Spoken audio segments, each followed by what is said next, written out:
मी चंद्रकला आणि माझ्या चॅनलमध्ये तुम्हा सर्वांचे खूप खूप स्वागत आहे। तर मग आज आपण पौष्टिक अशी खीर बनवणार आहोत। तर खीरीसाठी आपण गाजर वापरणार आहोत।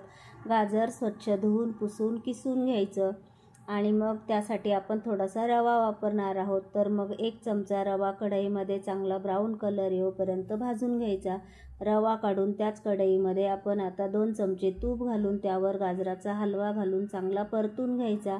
मंद आचेवरती वाफ काढून चांगला परतून घ्यायचा। मग कीस बाजूला करून त्यात आवडीप्रमाणे ड्रायफ्रूट्स घालून चांगले ब्राऊन कलर येऊपर्यंत परतून घ्यायचे आणि मिक्स करून घ्यायचं। वरतून दूध घालून चांगलं शिजवून द्यायचं।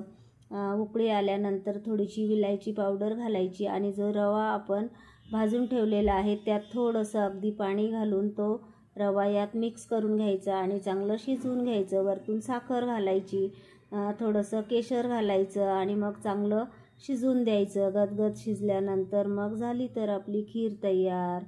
तर मग तुम्ही पण बनवा अशी खीर आणि व्हिडिओ आवडला असेल तर लाईक करा, शेअर करा, सबस्क्राईब करा आणि कॉमेंट करा। धन्यवाद।